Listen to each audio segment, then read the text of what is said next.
الحمد لله رب العالمين والصلاة والسلام على من قال اللهم لا عيش إلا عيش الآخرة فاغفر الأنصار والمهاجر، وأيضا قال اللهم لا خير إلا خير الآخرة فبارك في الأنصار والمهاجر، وعلى آله وأصحابه وأزواجه وذرياته، وخصوصا على الذين قالوا نحن الذين بايعوا محمدا على الجهاد ما بقينا أبدا. أما بعد، فأعوذ بالله من الشيطان الرجيم. بسم الله الرحمن الرحيم.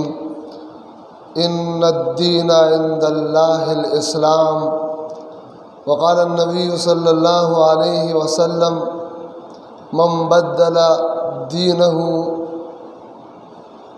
وقال في رواية من بدل دينا فاقتلوه، أو كما قال النبي صلى الله عليه وسلم إن الله وملائكته يصلون على النبي يا أيها الذين آمنوا صلوا عليه وسلموا تسليما. درود شریف په شوق باندې وشي. اللهم صل وسلم وزد وبارك على رسول الله صلى الله تبارك وتعالى عليه وعلى آله وأصحابه وأزواجه وذرياته وسلم تسليما كثيرا كثيرا. زما محترم الله جل جلاله دی ما او تاسو ټول ته کامل ایمان نصیب کی او په ایمان باندې تادم آخر استقامت نصیب وفرمای. د هر قسمه کفری اعمال او افعال او اقوالنا خدای پاک زمو حفاظت وفرمای. محترم دنیا کی په غټه سطح باندې دوه قوم اوسېږي.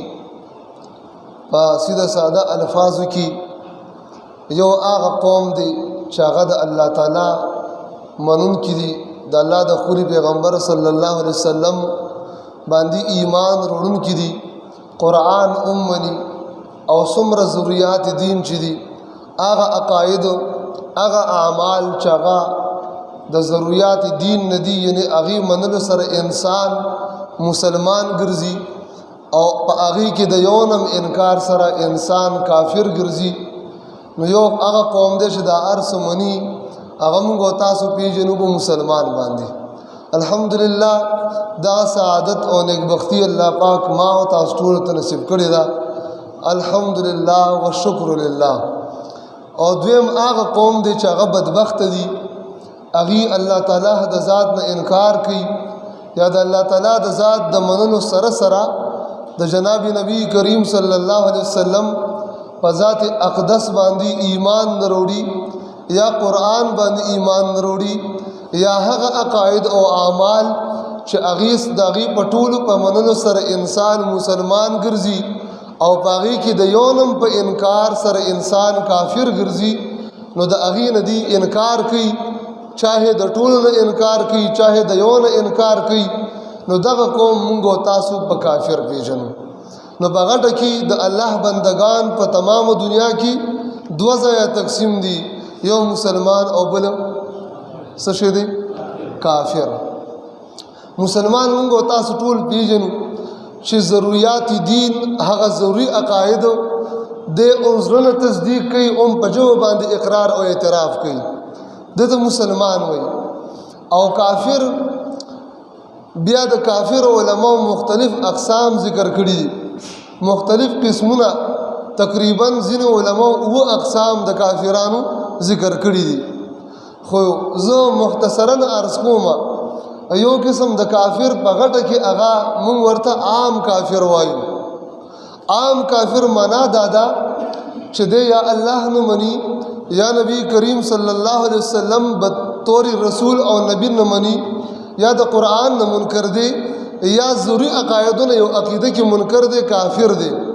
خو دی خپل مسلک، خپل مذهب، خپل دین د خپل ځان منسوبوي، د خپل ځان نسبت او اضافت خپل دین ته کوي.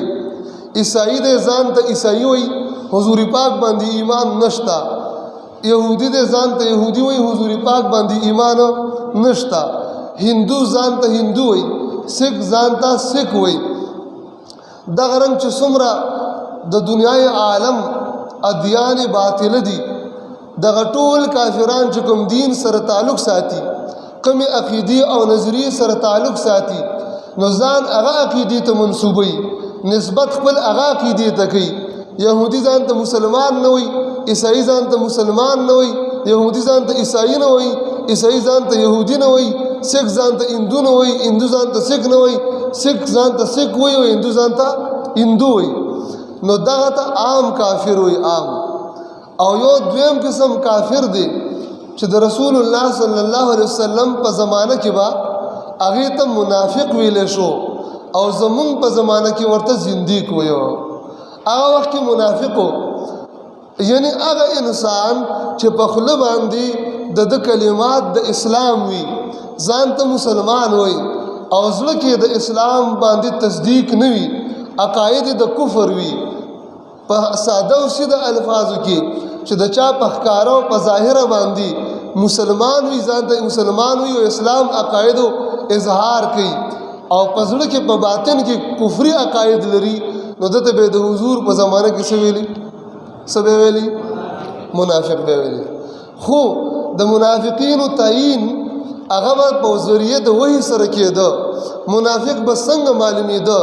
اوس یو سړی ځان ته مسلمان وي، په خولې باندې د کلمې او د شهادتینو اقرار او اعتراف کوي، منظم کوي، ګیره هم پرېښودې ده، درود شریف هم وایي، مسجد کې اذان هم کوي، امام صاحب پسې اقامت هم کوي، وغیرہ وغیرہ د دین اعمال ټول کوي، خو زړه کې دې ټولو نه منکر دی، زړه کې عقاید د کفر دي. نو دا معلومېده په ذریعه د وحی سره. خدای پاک به وحی نازله کا او سید الکائنات صلی الله علیه وسلم به خبردار او فرمایو چې دا فلانه کس چې ستا په صف کې ناست دی، ګیره هم پرېښودې ده، لباس هم د اسلام او د مسلمانانو دی، اعمال افعال کردار گفتار هم د مسلمانانو دی، خو د ده په زړه کې کفر دی، د ده په زړه کې انکار دی، لہذا دا منافق دی. دې وجه نه ابتدا کې نبی پاک صلی الله علیه وسلم ته معلوم نو، خو بیا خدای پاک جل جلاله بالکل باینیم په نوم باندې خدای پاک نبی علیہ السلام ته ښودلی دي. او حتی چې روح المانی لیکلی دي چې داسې د جمعې په یو مجلس کې نبی علیہ السلام د مجلس نه خلق پاسولی دي چې اے فلان کیا پاسا قم فانت منافق اخرج، ته منافق اوزا، تم پاسا تم پاسا تم پاسا. نو حضور ته الله پاک د وحی په ذریعه سره خول. اوس د وحی سلسله ختمه ده. څه شی ده؟ ختمه ده که نه ده؟ ختمه ده که نه ده؟ ختمه ده. د وحی سلسله ختمه ده، نبوات ختم شوي دي. نو چې کله د وحی سلسله ختمه شوه، نو اوس یو دې وخت کې یو سړی دی چې ظاهري ټول اعمال افعال اقوال کردار گفتار دا ټول د اسلام دي، زړه کې کفر دی. نو علما فرمایي دغه کس ته زمونږ په زمانه کې زندیق وایي. څه ورته وایي؟ زندیق وایي. ښه، نو زندیق هغه کافر دی چې دا عام کافر نه دی. ښه جي، دا عام کافر نه دی. زندیق هغه کافري چې د ده په زړه کې تمام تر عقاید هغه کفریه وي، یا د ده په زړه کې د ضروریات دین نه، یعنی د ضروري عقایدو نه چې سړی پې مسلمان ګرځي، د هغې نه یو عقیده باندې انکار موجودي، خو زړه کې په زبان ځان ته مسلمان وایي، نو دته زندیق کافر وایي. دته په دې زمانه کې د زندیق کافر مصداق دوه دي. څومره دي؟ دوه دي. غټې ډلې اعتبار سره یو شیعهګان دي او یو قادیانان دي.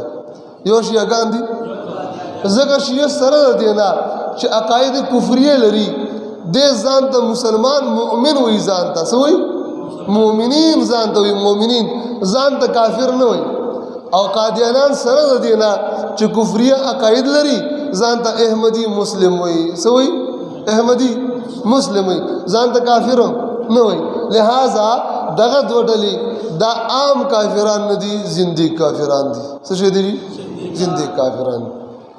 یو دریم قسم کافر مونږ او تاسو هغه پیژنو په نامه د مرتد سره. په نامه د چا سره؟ مرتد سره.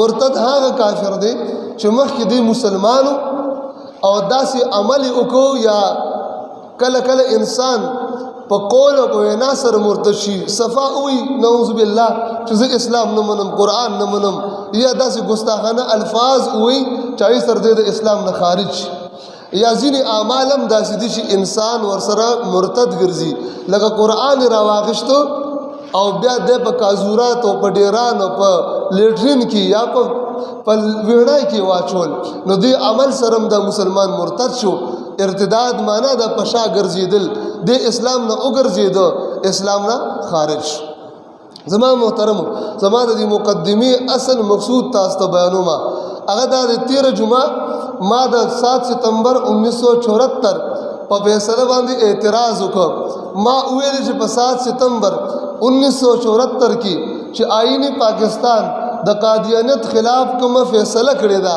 نو هغه فیصله غیر شرعي ده څه شی ده جی ټول وایي څه شی ده غیر شرعي ده دغه زما دعوا دا ما اجمالا یو خبر وکړه نو زه اوس راځم لږ مختصر تفصیل ښه که ډېر تفصیل د زه بیا ډېره اوږدي مختصر تفصیل درته کومه زه دغه خپل اجمال نو ما چې کله دا خبر وکړه زما دا کلیپ خور شو په کار دعوا چې چا اورېدلو خصوصا علماو نو علماو زما دا قول زما دا دعوا زما دا خبره د شریعت سره مقایسه کړې وي مقابله کړې وي او کتابونو سره به کتلې وي که زما دا قول او دا دعوا غلطه وه ما ته به ویلو ما به توبې استي او ما به رجوع او واپسي کړې وه افسوس دا دی د شخصیت پرستی او د اکابر پرستی نه مونږ بت پرستی جوړه کړې ده که یو سړی صریح قرآن هم وایي خو د اکابرو خلاف ده د جماعت خلاف ده د شخصیت خلاف ده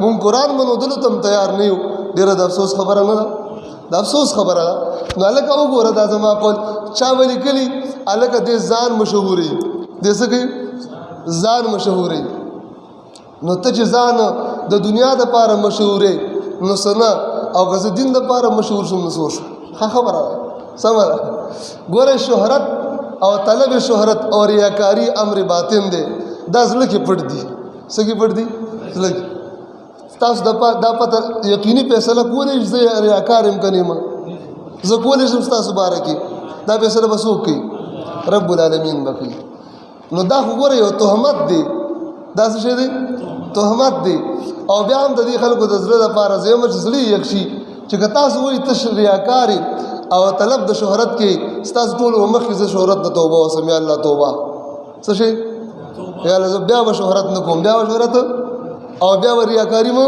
نه کوم اوس خو مسله بیانولی شم که نه ها صحیح ده بهرحال دا داس جواب شو لکه داس خبره شوه د ماشومانو د جاهلانو خبرې څوک به وایي یاره مفتی مامور صاحب رحمت الله علیه خفېدو که ته خفېږي شیخ عبدالحق رحمه الله خفېده که ته پوهېږي مفتی تقي عثماني شیخ الاسلام خفېږي که ته پوهېږي دا جواب دی د خبرې زما دا دعوه راوالی الحمدلله تاسو ټول هم حنفیانې زه هم حنفي یم تاسو ټول هم د امام اعظم ابو حنیفه رحمه الله مقلدین یې زه هم د امام اعظم ابو حنیفه رحمه الله مقلدین په مقلدینو کې ادنا مقلد یم تاسو ټول علماء دیوبند سره تعلق ساتئ زه هم علماء دیوبند سره تعلق ساتم تاسو چې څومره په اکابرو ناس کوئ زما نه زیات به څوک په اکابرو مین نه وي زه به سر ورکوم په اکابرو باندې او تاسو خاصې زباني جمع خرج دی زما د اقوال راوالی زما د دعوه راوالی د حنفي کتابونو سره وګوري د علماء دیوبند موقف سره وګوري که برابر او قبول کا کنو ماته په مخ رولا زه بیا داسې برسر عام اعلان کوم چې ما کومه دعوه کړې وه هغه غلطه وه او زه توبه وباسم او بیا به داسې نه کوم صحیح ده جوسیب د یو انانیت نشته که نه نو دین په مونږ باندې بیانول فرض دی لہذا محترمو د دې درې وړو کافرانو مختصرا حکم د عام کافر یهودي هندو سکھ دا ټول چې عام کافران چې ځان دین ته منسوبوي شریعت ټولو کتابونو د حکم دا لیکلی دی چې د سره به اول به دته دعوت ورکړي د اسلام که دعوت ورته رسېدلی نه وي اسلام دعوت چې داسې کافرانو ته نه رسېدلی نو هغه ته دعوت ورکول واجب دي د جنګ نه مخکې دعوت ورسې دي واجب دی د دعوت د رسیدلو مقصد علماء دا لیکلی چې دته په یو ذریعې سره ورسي خط سره ورته ورسي موبایل سره ورته ورسي یو کس لاړه سوال جواب وکړو چې اسلام هم په دنیا کې یو داسې دین دی دغه عقاید دي منونکي مسلمان منکر کافر منونکي په جنت کې منکر په جهنم کې چې دومره تر غوږه شو خبره بس تاسو غاړه خلاصه شو هر فرد ته اسلام دعوت رسول فرض نه دي فرض نه دي دا نو دته به دعوت ورشي که دعوت یې هغه قبول که فبها ونعمت زموږ ورور دی مسلمان دی مونږ ورته هرکلی وایو که قبول یې نه که نو بیا هم وژنو نه ځکه اسلام کې زور په ایمان باندې زور مونږ په ایمان نه وژنو ښه یاد ساتئ جهاد دې دپاره نه دی چې کافر ځکه وژنو چې ته مسلمانېږې نه جهاد دې دپاره دی چې کافر د خدای باغي دی او د باغي زور به ختمولي د باغي زور به سر به نوچته مونږ وایو کافر اوسه یهودي اوسه عیسائی اوسه سکھ اوسه خپل اعمال هم کوه خپل کردار گفتار دینداری هر څه کوه خو دومره ده چې سر به نوچته او ذلیل به اسلامي حکومت ته ټیکس او جزیه ورکړي نو که ټیکس او جزیه ته غاړه کېښوده نو بالکل بیا دې خپل زندگی تېروي او خپل دین دې کوي عیسائی یهودي زموږ سره کار نشته او که بیا ټیکس او جزیه ته هم غاړه نه ږدي نو بیا دا د کینسر دانه ده څه شی ده جي څه شی دی نو کینسر دانې له اپریشن ضرور دی که نه دی ضرور خدای مکه لاس ته کینسر ولګي او دلته دې کټ نه کړ ټول بدن ته ځي که نه ځي شاه الله محدث دهلوي رحم الله د جهاد په حکمو کې په حجت الله البالغه کې لیکلي دي وایي دا بیا کینسر دی دا متعدي مرض دی دا د اسلام بدن ته متعدي مرض دی سرطان او کینسر دی که دا دې کټ نه کړو د اسلام ټول بدن خرابېږي لہذا عقلي طورم چې کله د کینسر شده انسان نه یو اندام ډاکټر کټ کوي ډاکټر ته څوک بد ردي وایي دا احسان مني چې مهرباني تعالی الله جزای خیر درکړي لاس دې مرانه کټ کو بیا هم خوشاله او آباد اوسې نور بدن مې بچ لہذا بیا د دې دک کا حکم نه خل دا عام کافر شو یو دی چې مرتد کافر یا وسړی وي یا بخزي که سړی وو سړی د پاره په شریعت کې حکم داده استحبابا زمون احناف کوئی مستحب دادا چې د درو ورځې ټیم ورکا الګ ته اسلام نه اوریدلې ستا پسله کې کوم شکوک او شبهات د اسلام باره کې پیدا شوي دي چې ته اسلام نه اوریدي علما ورسره کینی د کوم شکوک او شبهات اب ختم کی که ختم شو درې ورځې کې واپس مسلمان شو زمون رور دې هر کله ورته وایو کني د سر بسکی کلم کی او که خزه نو خزه د پاره قتل نشتا زمون په مذهب کې عمر قید دی تر څو پورې دا واپس مسلمان شوی نه هغه پورې بجیل کیوي تر دې چې مردار شي دا د مرتد او د زنديق کافر ما درته ویل قادیانیان نو د زنديق حکم څه دی نو زنديق کچرته کې زنديق ګوره سو قسمه دی کدا دا زنديق لکه مطلب قادیانی والا یو قادیانی مخکې مسلمانو او بیا قادیانی شو قادیانی مخکې مسلمانو بیا قادیانی شو نو دغه مرتدم دی مرتد او چې بیا ځان ته مسلمان کافر ځان ته نه وي ځان ته احمدي مسلم وي نو د دې وجه نه عقاید د کفر دي ځان ته مسلمان نو زنديق هم شو سم شو جي زنديق محترم زمونږه ټول فقها لیکلي علامه شامی رحم الله پرد المحتار کی او دا خپل کتاب مستقل چې هغه د ګستاخان رسول او صحابه متعلق دی هغه کوم لیکلي دي زموږ ټول فقها لیکلي دي که زنديق چرته کې داسې زنديقو چې د خپل زندگی طرف ته دعوت ورکول دعوت نو د حکم دادې د احناف بنیزو ګرچې امام احمد ابن حنبل امام مالک سے فرمای د زنديق توبه په دنیا کې د سره قبول نه ده چې د زنديق شو بیا د توبه وباسي دا توبه قبول نه ده زموږ احناف وي چې چرته کې د اسلامي حکومت ته پلاس راغلي اعلان دي بندشه نه دي او توبه او استلم توبه قابل قبول ده او کچرته کې اسلامي حکومت ته پلاس راغی مسلمانانو اونې و بیا د دنیا په حکم کې د توبه قابل قبول اگر اخلاص سره توبه استوي الله به شو دی به شال ته جنت ورکی خو دنیا کې به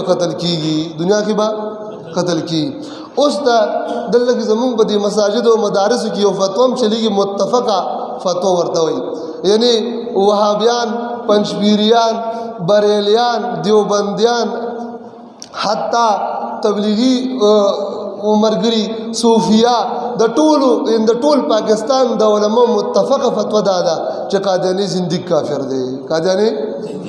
کافر دی نو اوس د زنديق کافر د پاره په دنیا کې امن شته شریع حکم درته ما بیان کړ د پاره امن شته نو دلته چې کومه فیصله شوې ده غیر مسلم اقلیت، غیر مسلم اقلیت به معنی ذمیت، دا ذمی نه دی.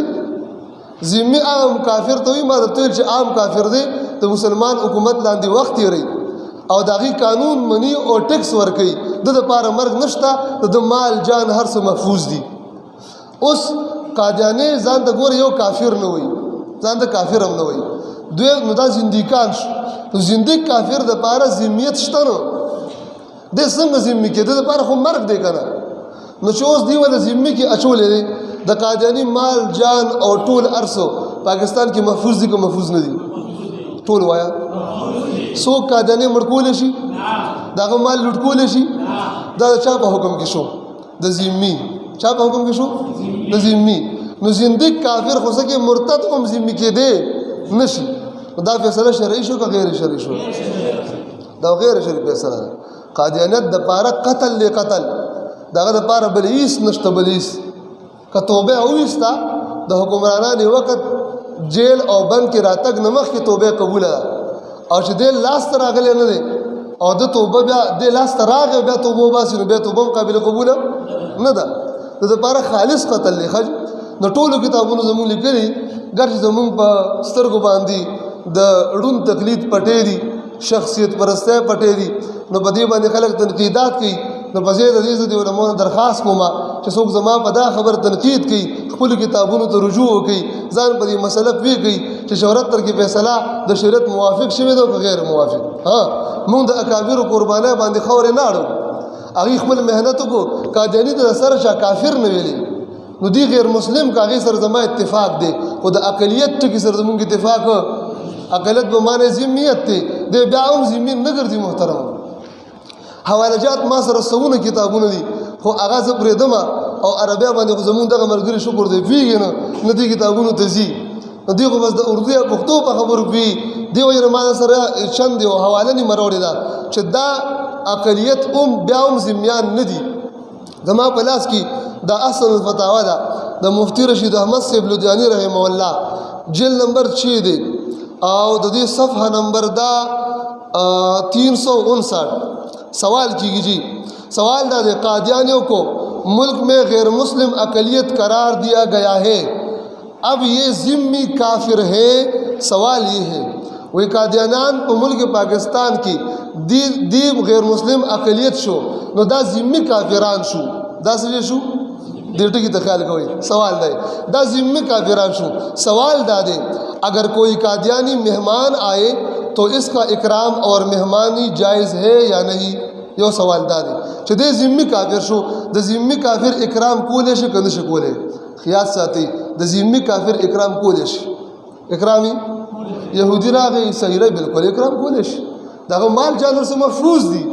نو دی چې دا خو په دې فیصلې سره ذمیان شو، نو آیا د قادیانانو اکرام کولی شي که نه؟ یو سوال. دویم، اگر کوئی قادیانی کسی مقصد سے درود شریف یا قرآن مجید کا ختم کرائے تو کسی مسلمان کو اس میں شرکت جائز ہے یا نہیں؟ کہ یو قادیانی د درود شریف ختم کی، د قرآن ختم کی، مسلمان تم دعوت ورکی، نو مسلمان ورتلی شو کو نو؟ دویم سوال. دریم نمبر، قادیانی کسی مسلمان کی دعوت کرے جس میں ذبیحہ بھی قادیانی کا ہو تو ایسی دعوت قبول کرنا جائز ہے یا نہیں؟ قادیانی کافر مسلمان ته دعوت کی، هغې کې څاروی هم ذبح کړی دی، حلاله هم کړې ده، مسلمان ته دعوت دی، مسلمان دعوت قبولی شي که نه؟ جواب الجواب باسم ملہم الصواب، قادیانی غیر مسلم اقلیت قرار دیے جانے کے باوجود ذمی نہیں.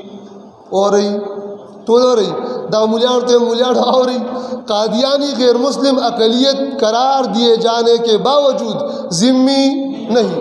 پاکستان غیر مسلم اقلیت دی باندې دا فتوا لګولې ده، خو بیا هم ذمیان نه دي چې ذمی اس لیے کہ یہ زندیق ہے. دا څه شی دی؟ اور زندیق کسی صورت بھی ذمی نہیں قرار پاتا. زندیق کافر ہی صورت کی ذمی جوړېدلی نشي. بہر صورت واجب القتل ہے، بہر صورت واجب القتل، ټول وایي واجب القتل ہے، واجب القتل ہے. دا مفتی رشید احمد سے فرمائی. खबर भी सही शो ना ब्या मख की हुई, इसलिए कादियानियों के साथ किसी किस्म का ताल्लुक़ रखना जायज़ नहीं। मज़कूरत सदर तीनों सवालात का जवाब नफ़ी में है। तो दी जवाब पस के दे दादरी और ताल्लुकात वसर जायज़ ज़िम्मी न देनो सन दे कचर तक कादियानी मुंग ज़िम्मी उमनु ब्या दा पाकिस्तान के चको मामला वसर रवान है बिल्कुल जायज़ था। जगह ज़िम्मी काफिर माल जान औलाद सलाहियत विना इज़्ज़त एहतराम दा को मुसलमान माने तो मुसलमान पशान मानी फ़र्ज़ दी और द कादियानी को मानी फ़र्ज़ हो द कादियानी माल जान औलाद तमाम तर सलाहियतुना बोल आंदे कोल को मुंग फ़र्ज़ दी बोल आंदे कोल को मुंग बांधी फ़र्ज़ दी दा द मुफ्ती रशीद अहमद से लुधियानी रहमहुल्लाह तफसीर खबर दा डुम्बी जिल के ब्यादे अतम नंबर जिल के ब्यामा की सफ़र नंबर 250 की द जिंदगी तारीफ़ करे जिंदगी तारीफ़ हो जनाब दे दो जिंदगी तारीफ़ नमक के सवाल शवे शिया मिर्ज़ाई जाकी और ज़िक्री दूसरे आम कुफ़ार हिंदू सिख वगैरह जैसे है। शियागान मिर्ज़ायान ज़िक्री काफिरान विददी द आम काफिरान द इंदवानों से कानू पशान थी दी जैसे है या उनका हुक्म अलग है या इनका हुक्म अलग हुक्म जुदा दी। इनके साथ ख़रीद व फ़रोख्त का मामला जायज़ है या नहीं। दी सरद अगश्तो खरसूल मामला जायज़ दखाना अगर किसी ने कर लिया तो इसका क्या हुक्म है कचाऊ कन हुक्म से जवाब शिया की जुमला अक़साम शिया की जुमला अक़साम कादियानी ज़िक्री मुनकरीन हदीस और अंजुमन दीनदारान सब जिंदीक है सब दशियागान टोल किस्मुना दायदारू वाला मरगरी बदलता नासी और जमा बयानम खलक औरी टोल अफसरान ताउमजी औरी म कज़ दखबल जान खबर कोम मारा जोड़न कई कदा खबर बाहवालवी हनफी आलिम कड़ी देवबंदी आलिम कड़ी नबिया पे कज़ मुजरिम जो सिर्फ नाकिल माँ सिर्फ से माँ नाकिल नकल कोम तासब बुख्तों की तर्जमा कोम दशियागान टोल किस्मुना का कादियानान दी का ज़िक्री दी का मुनकरीन हदीस दी और का अंजुमन दीनदारान दी पदी लगा खबर दर तकोमा मदारियानु पदी लगा खबर कोमा उम्मत मुस्लिम लूट का अंजुमन दीनदारान भी सब जिंदीक है जिनके अहकाम दूसरे कुफ़ार बल्कि मुर्तदीन से भी ज़्यादा सख्त है। तदी अहकाम तनूर काफिरान न हो सके द मुर्तद नम सिदी जी वाया सशेदी जी सख्त दिखा दगा खबर ब्या द जिंदगी हुक्म जिक्र कई दा मुफ्ती यूसुफ लुधियानी शहीद रहमहुल्लाह दाम कराची की शहीद शो वली दा जमा गन खबर बे गोले खबर अभी हम ददी पल अल्लाह जल जलालहू दी समू कदम ददी शहादा पर कदम बंद की दी चता से मुसलमानों का हक जरूर सी जद शहीद शम खैर दे तमाइश परवाह नश्ता समा माल जान तो तमाम तर सलाहियतुना दखल को इज्जत जमून इज्जतुना दी ददी गुलामान पोल आंदीशी वो चता उस हक न खबर शी इस परवाह न सातमा दियम दा खबर को जगह शहीद शुखा न दा मेंबर हक न बे इंशाअल्लाह द हक आवाज़ पुरतगू को न पुरतगू इंशाअल्लाह पुरतगू बका अस्साकितु अनिल हक शैतान अखरस उलमोली करी द हक न गुंगे इंसान दा चुप इंसान दा गुंगे शैतान देखा नमुजान द गुंगू शैतानानु पुलिस की नरावली दा खबर तास्त पदी खत्म नबत पदी जसू की द उलमा कई आज दा खबर कई नन कादियानी महफूज दे तगमाल जान महफूज दे नन अगल गया दे बरसर आम कुल तबलीग कई बरसर आम मोहतरम मुझे खबर अर्तकुमा दा सवाल शवे दे देवच मुनकिरीन सवाल दा की जर जरवेमा खलीफ अवल बिला फसल सैयदना अबू बकर सिद्दीक़ के दौर खिलाफत में मुसलम कज़्ज़ाब ने नबूवत का झूठा दावा किया तो हज़रत सिद्दीक़ अकबर ने मुनकिरीन ख़त्म नबूवत के ख़िलाफ़ ऐलान जंग किया और तमाम मुनकिरीन ख़त्म नबूवत को केफिर किरदार तक पहुँचाया सफ़ेकल मुर्दारिकल। इससे साबित हुआ कि मुनकिरीन ख़त्म नबूवत वाजिबुल क़त्ल है सशेदी। लेकिन हमने पाकिस्तान में कादियानियों को सिर्फ गैर मुस्लिम अक़लियत करार देने पर ही इक्तिफ़ा किया मुँह पदी बंद अबुल बंदिलासवाचुल। इसके अलावा अखबारात में आए दिन इस किस्म के बयानात भी शाये होते रहते हैं कि इस्लाम ने अक़लियतों को जो हुकूक दिए हैं वह हुकूक इन्हें पूरे पूरे दिए जाएंगे। हमने कादियानों को न सिर्फ हुकूक और तहफ़्फ़ुज़ फराहम किए हुए हैं बल्कि कई अहम सरकारी ओहदों पर भी कादियानी फायज़ है।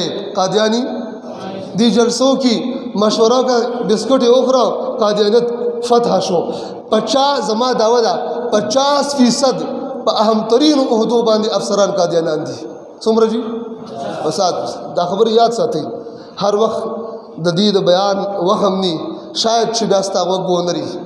دا فضا ډیره کمزورې شوې ده. د فضا کې د حق اوازونه ډیر کم شوي دي. 50% په اعلیٰ عہدوں باندې په ملک پاکستان کا قادیانیان دي. سوال یہ پیدا ہوتا ہے کہ منکرین ختم نبوت اسلام کی روح سے واجب القتل ہے یا اسلام کی طرف سے اقلیتوں کو دیے گئے حقوق اور تحفظ کے حقدار ہیں؟ سوال دار. جواب: منکرین ختم نبوت کے لیے اسلام کا اصل قانون تو وہی ہے جس پر حضرت صدیق اکبر رضی اللہ عنہ نے عمل کیا. اصل کار ایک سجدے دے ہوا ہے اصل ہو کہ میں آگے چاچ کڑے ہوا ہے ابو بکر صدیق کڑے دے خاجی.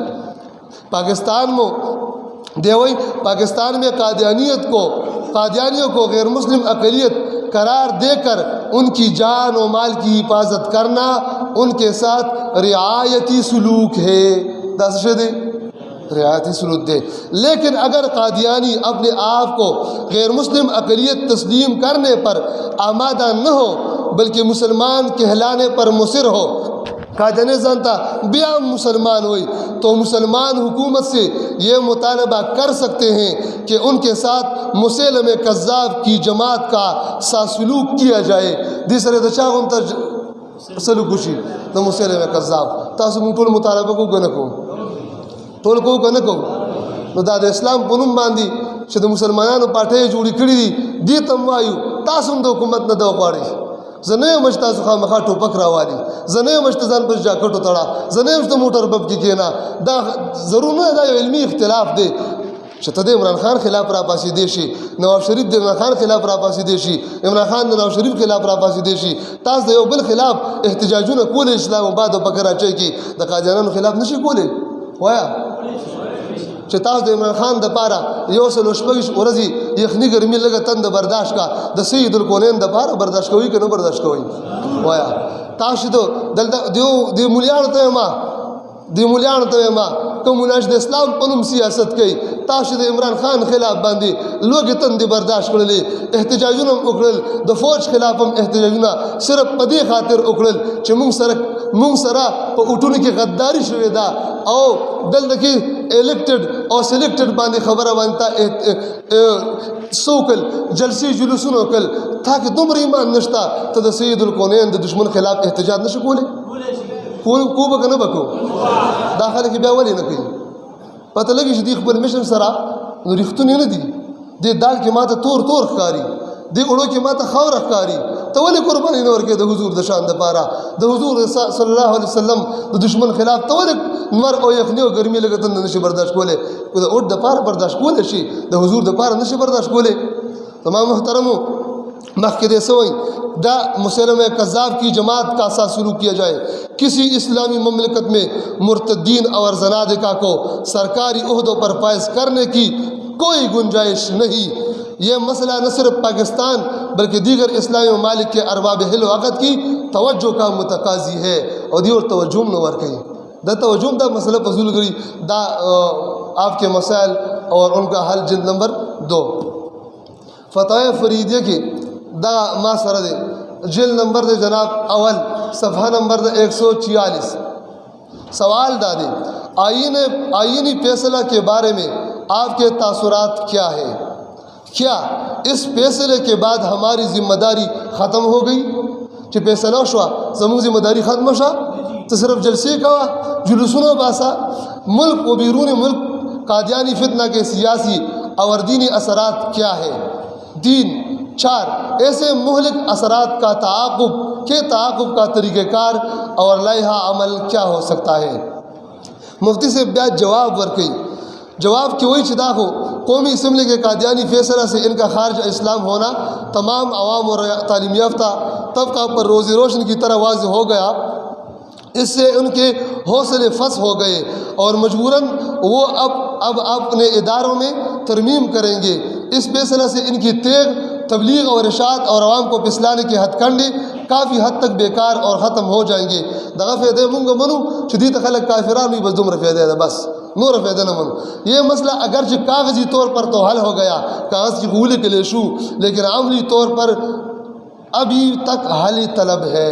عملی طور پر وہ سب سے جی حالی طلب دا دے پار وہ کوشش کے, کیونکہ قادیان نے ابھی تک اسے تسلیم نہیں کیا. تمام مسلمانوں پر فرض ہے کہ وہ حکومت سے اس فیصلے کو عملاً نافذ کرائے, ورنہ دنیا و آخرت میں انتقام کے خطرات درپیش ہے. قدام انکل پر دنیا و آخرت کی اللہ من بدلا اخلی بزمون دا ذمہ داری ده. لہذا سما بیا امدا دعوا دا چې د قادیانانو خلاف د 7 ستمبر 1974 کومه فیصله ده د قرآن د سنت د اجماع امت او د فقه حنفی سلور مذاهب د فقه دا فیصله خلاف شوی ده. چې کوم خلک وي چې ته په غلطه ځان مشهورې یا د نور اکابر نه پیدل یا ته پیدي را دي شي ما دي توی کی زما موقف دي په مضبوط دلایل سره رد کی زب توبه باسما زب رجوع کما زب دی پلاس باندې بیات کما مو حاسدین نه یو ځینې وي دا حاسدین دي. څه شي دي جی وایا څه شي دي؟ دا حسد تعریف تاسو ته پته شته څه ته وایي؟ حسد تعریف دی ته وایي چې مسلمان باندې الله یو نعمت کړی دی او ته الله ته الله دا نعمت د نواله مال والا مال راک د نه واخله مال راک. دا حسد تعریف دا دی. نو زه استاد بکم عذاب کې مبتلا دي ته نعمت دې عذاب ورته امداد الله تعالی. نو دا عذاب سوال سره کوم ان شاء الله دې تنظیم پرسته جماعت پرسته کابر پرسته او د غیر شرعي نظام د دفاع نه اوساتو مال راک. سبدا سوال کوم زه شکر وباسم خدایا په دنیا کې می تر مرګ د دین پاک اوساتي الله په آخرت کې مسره حشر موکي. په خبره د ایمان تاسو جذبات نه دي. الحمدلله زمونږه شریع امیر المؤمنین شیخ هبت الله حفظه الله تعالی ورعاه اغشتا زمونږ د پلاس بیات دي شریع نظام لاندې راغلی الحمدلله په دې مفخر دي په دې ویاړ دي. دا خلک دې سره نظام کې مشارکت نه کوم دې سره مکار نشتا. او تاسو خبرو چې دا فیصله غیر شرعي شوی ده. څه شوی ده جی؟ غیر شرعي شوی. یو خبره پاتې شو هغه ان شاء الله ورزه لګو. واخر دعوانا ان الحمدلله رب العالمین. اللهم انا على ذكرك وشكرك وحسن عبادتك. اللهم انا على امرات الموت وسكرات الموت. موږ په کم به موږ خدا مسله ډیره اهم وا لګه کوګد شو نه خیر تاسو معافي کوي. اللهم ربنا اتنا في الدنيا حسنه وفي الاخره حسنه وقنا عذاب النار وادخلنا الجنه مع الابرار يا عزيز يا غفار برحمتك يا ارحم الراحمين. وصلى الله تبارك وتعالى على النبي الكريم وعلى اله وصحبه اجمعين.